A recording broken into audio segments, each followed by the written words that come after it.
Amerika'ya en kolay, en garanti ve işiniz hazır şekilde nasıl gelirsiniz? Ben de zamanında Amerika'ya ilk defa geldiğim zaman Work and Travel programı ile gelmiştim. Hatta fotoğrafını da şöyle koyayım. Housekeeper. Yani işte bu otelde nevresimleri temizleyen, toparlayan, havluları yıkayan insanlar var ya, onların yaptığı işi yaptım. Şu andaki işler belki saatliği 12, 15 hatta 18 dolara kadar çıkan işler var. Abicim vize almaya gittik. Vizede sorulacak sorular çok basit. Atom bombası nasıl yapılır gibi saçma sapan sorular sormuyorlar. Bu vize türü Amerika'nın en çok onay verdiği vize türü. Oran olarak söylüyorum. Neden? Çünkü Amerika'nın bu insanlara ihtiyacı var. Yani ya... Herkese merhabalar dostlarım. Miami, Florida'dan sevgiler, saygılar. Nasılsınız? Umarım iyisiniz. Arkamda çok kalabalık, turistik bir cadde var. Lincoln Caddesi. Ama bu videomuzun konusu Amerika'ya en kolay, en garanti ve işiniz hazır şekilde nasıl gelirsiniz? Ondan bahsedeceğim. Hazırsanız başlayalım. Eğer ki 18 ila 30 yaş arasındaysanız Amerika'ya gelmenin en kolay yolu Work and Travel ile gelmek. Work and Travel bilmeyenler için bir öğrenci değişim ve çalışma programı. Ben de zamanında Amerika'ya ilk defa geldiğim zaman Work and Travel programı ile gelmiştim. Hatta fotoğrafını da şöyle koyayım. Housekeeper. Yani işte bu otelde nevresimleri temizleyen, toparlayan, havluları yıkayan insanlar var ya, onların yaptığı işi yaptım. Şimdi adım adım Work and Travel nedir? Vize nasıl alınır ve iş seçimi nasıl yapılır? Bundan bahsedeceğim. Amerika'nın görünmeyen yüzü. Kadın el salladı lan. Ya abi ağlanacak halimize gülüyoruz. Vallahi ne diyeyim yani, yazıktır günahtır. Abi öncelikle bilmeyenler için Work and Travel nedir? Bunu açıklayarak başlayalım. Work and Travel, üniversite öğrencilerinin yaz tatilinde Amerika'ya gelip düz, normal, başlangıç seviye işlerinde çalışıp ceplerine harçlıklarını koyup bir de travel yani Amerika'yı gezdikleri bir program. Adamlar çok güzel bir sistem kurmuşlar. Bu programa katılmak için para vermen gerekiyor. Yani işe girmek için para vermen gerekiyor. Garip bir sistem. Ben yıllar önce geldiğim zaman 1800-2000 dolar civarıydı. Fakat şu anda ücretler 3000 hatta 3500 dolara çıkmış durumda arkadaşlar. Bu Work and Travel'a başvurmak için aracı şirket bulmanız gerekiyor. Onlarca hatta belki yüzlerce şirket var. İsim vermeyeceğim, bu video sponsorlu falan değil. Kendi araştırmanızı yapın. Bir adet güvenilir şirket buldunuz. Sonrasında erken kayıt denen bir olay var arkadaşlar. Erken kayıt oluyorsunuz. Bu 3000-3500 dolar kafa parasını daha ucuza getiriyorsunuz. Eğer ki erken kayıt olursanız arkadaşlar belki 200-300 dolar cebinizde kalacak. 200-300 dolar çok büyük bir para mı? Değil. Ama şu anda Türkiye'de asgari ücreti, insanların aylık kazançlarını düşünürseniz erken kayıt kesinlikle öneriyorum. Şirketimizi bulduk. Erken kayıt, yani erken kayıt dediğimde bu önümüzdeki ay falan başlıyor, böyle Eylül-Ekim yılında başlatıyorlar. Erken kaydımızı yaptık. Dostlar devamında bir adet iş seçmemiz gerekiyor. Şimdi çok kral para kazandıran işler de var. Mesela garson oluyorsunuz, cebinize bahşiş giriyor. Can kurtaran oluyorsunuz, böyle yaz tatilini yaz tatili gibi yaşıyorsunuz. Okyanuslu, denizli yerlere gidiyorsunuz, böyle millet sahillerde koşuyor, siz orada hani bu Amerikan filmlerinde can kurtaran kulübesinde oturan böyle kaslı tipler var ya, onlar gibi takılıyorsunuz falan. Bir böyle işler var. Bir de dağ başı eyaletlerde, adını bile duymadığınız şehirlerde, otelin çamaşırhanesinde çamaşır yıkadığınız, havluları böyle yerden toplayıp dağıttığınız böyle tırışkadan işler var. Ki ben onlardan yaptım. Birazdan kendi yaptığım işlerden de bahsedeceğim. Arkadaşlar erken kayıt oldunuz, İngilizcenizi biraz geliştirdiniz. En azından hello how are you, I want to work. Hani biraz böyle her şeyi devletten beklememek lazım. Sonrasında size işler geliyor işte. Şu andaki işler belki saatliği 12, 15 hatta 18 dolara kadar çıkan işler var. Size ben şu şehre gidin, bu eyalete gidin demek istemiyorum. Olabildiğince orta büyüklükteki şehirlere gitmenizi öneririm. Turist trafiği alan şehirlere gitmenizi öneririm. Yaz tatili için gidiyorsunuz. Orada belki 3-4 ay çalışacaksınız. Trafik olursa ne olur? İnsan olur. İnsan olursa iş olur. Yani ekstradan ikinci işe girmeniz gerekiyor. İş olarak arkadaşlar garsonluk, komilik, can kurtaranlık, bunlar kral işlerdir. Şahsen benim yaptığım işler çamaşırhanede Filipinli teyzelerle çamaşır yıkadık. Sonrasında odaları dolaşıp nevresimleri söktük. Bir de ikinci iş olarak ben bulaşıkçılık yaptım arkadaşlar. Yalan yok. Bulaşıkçılık yaptım. Bir Meksika restoranında adını bile duymadığımız yemekleri falan yıkadık böyle. Babacım, en güzel iş seçimini kendimize göre yapıyoruz. Dediğim gibi insanlarla konuşabildiğiniz, bahşiş alabildiğiniz işler iyidir. Çamaşırhane çalışanına bahşiş gitmez arkadaşlar. Ama garsonsanız bahşiş gider. İşimizi de erken kayıt yaptırdığımız için böyle aralarından istediğimizi seçtik. Eğer ki siz gider de geç kayıt yaptırırsanız, yani Eylül-Ekim yerine gidip de Şubat'ta kayıt yaptırırsanız zaten adamların ellerinde çok kısıtlı iş kalıyor. O zaman böyle elde ne varsa gidiyorsunuz. Ama eğer ki geç kayıt yaptırdıysan bile git kardeşim. Bazı firmalar kendilerince mülakat yapıyor. Hani diyorlar ki sen garson olacaksın, can kurtaran olacaksın ama acaba sen bu iş için kalifiye eleman mısın? Yüzme biliyor musun? Milletten sipariş alacaksın. Konuşabiliyor musun? Zaten konuşamıyorsan falan muhtemelen ya çamaşırhaneye gidersin abi ya bulaşıkçı olursun. Bu programa başvurmak için üniversite öğrencisi olmanız gerekiyor. 18 ile 30 yaş arasında olmanız gerekiyor. Üniversiteden eskiden ben giderken sadece 4 senelik bölümleri kabul ediyorlardı. Yatırımcı, turist, öğrenci, bin bir türlü vize var değil mi? Bu J1 vizesi, yani Jale'nin J'si. Bu vize türü Amerika'nın en çok onay verdiği vize türü. Oran olarak söylüyorum. Neden? Çünkü Amerika'nın bu insanlara ihtiyacı var. Yani yaz tatilinde adamların housekeeper'a ihtiyacı var. Çünkü yeterince personel yok. Adamların bu yaz tatilinde restoranda garsona, bulaşıkçıya ihtiyacı var. Bu yüzden eğer ki Amerika'ya bir şekilde gelmek istiyorsan J1 vizesi en garanti vizedir kardeşim. Dostlar, eğer ki yaşınız tutuyorsa, Amerika'ya gelme hayaliniz varsa bu vizeyi öneriyorum.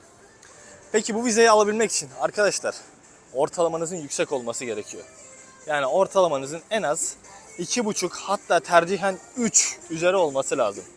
Benim çevremde sırf bu vizeyi alabilmek için böyle ilk 1-2 sene derslere kasmış insanlar var. Senin bir hayalin varsa bir sene derslerini yüksek tutamayacak mısın? Dostlar, genel olarak ücretinden de bahsetmek istiyorum. İşte 3000-3500 dolar aracı kuruma veriyorsunuz.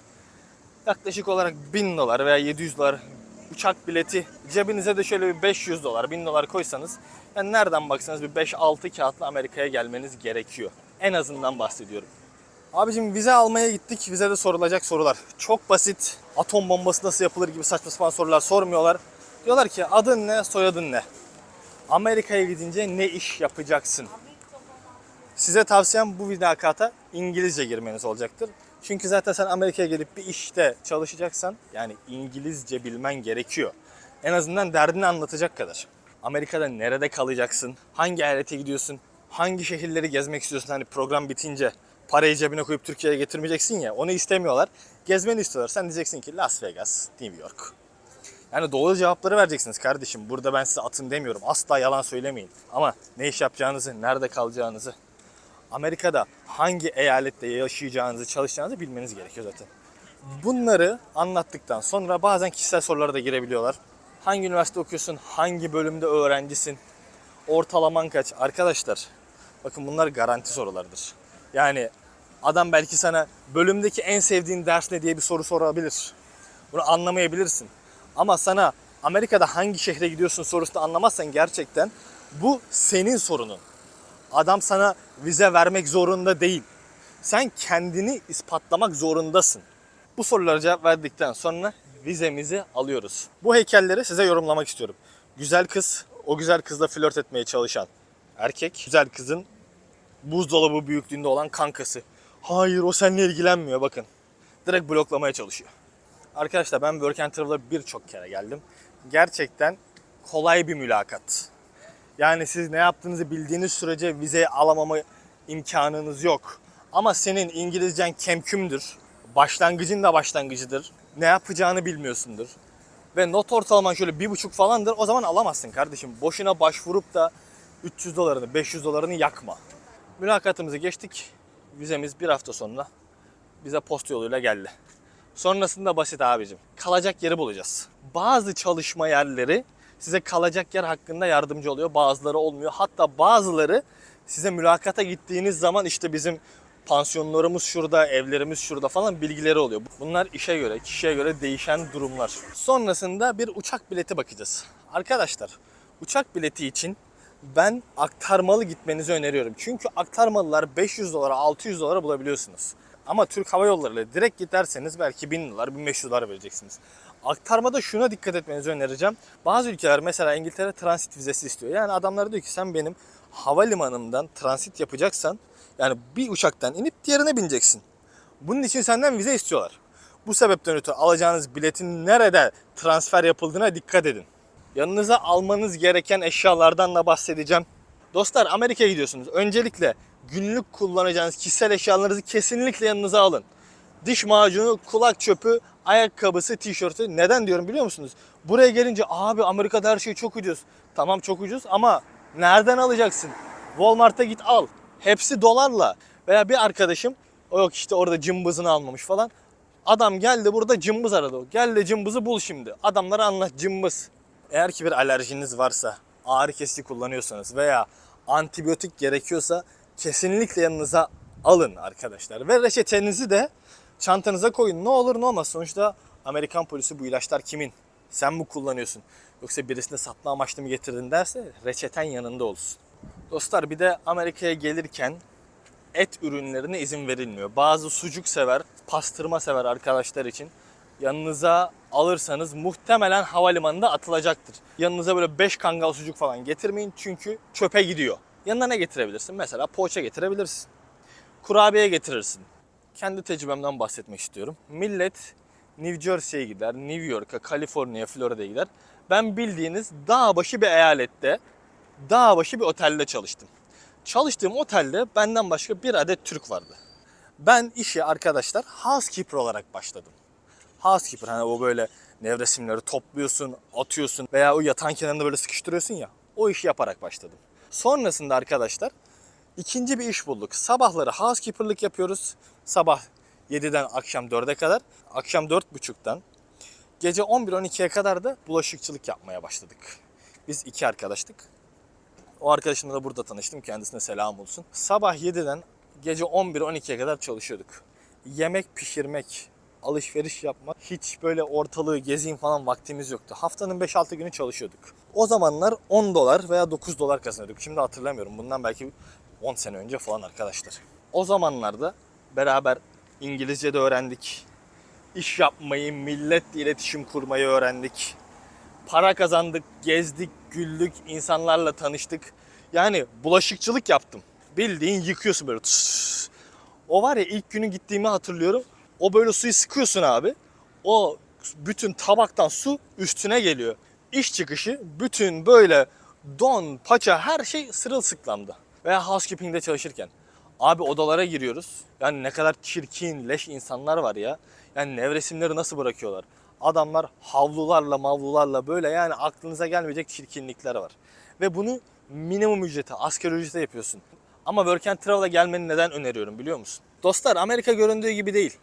Çok klişe bir laf ama değil. Sen Amerika'ya Work and Travel'la gelirsen 3-4 ay boyunca yaşarsın, çalışırsın. Buradan bir tat alırsın. Bazı insanlar buraya turist vizesiyle geliyor. Şöyle 3-5 gün veya işte 2 hafta New York, Kaliforniya, Miami geziyor. Diyor ki Amerika çok güzel ya. Tamam da çalışmak aynı şey değil ki.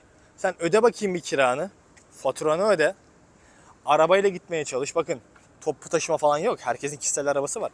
Work and Travel'da Amerika'ya dair bir gerçek yaşam tadıyorsun. Amerika'da yaşamak, çalışmak, faturaları ödemek nasılmış bunu öğreniyorsun. Devamında Amerika'da yaşayıp yaşamamak isteyeceğine kendin karar vereceksin. Ama sen videolardan izledin, filmlerden izlediğin kadarıyla buraya gelirsen sıkıntı yaşarsın. Eğer ki... O ne lan? Gitti. Eğer ki hakkında ben Amerika'da tutunabilir miyim, yapabilir miyim, çalışabilir miyim diye bir soru varsa ve yaşın el veriyorsa, turistmiş, yatırımcıymış veya kaçak, bu yolların hiçbirisi değil abi. Sadece Work and Travel'la gelmeni öneririm. Baktın beğendin. Sonrasında nasıl geleceğine, kalacağını düşünürsün. Beğenmedin. Abicim 3-4 ay sonra zaten Türkiye'ye gideceksin. Şurada yaşadığın senin hatıranda kalacak. Diyeceklerim bu kadar. Sizler benim ne demek istediğimi anladınız. Videom umarım sizin için faydalı olmuştur. Kendinize iyi bakın. Güzel bir yorumu eksik etmeyin. Videoma like unutmayın. Osfly is out.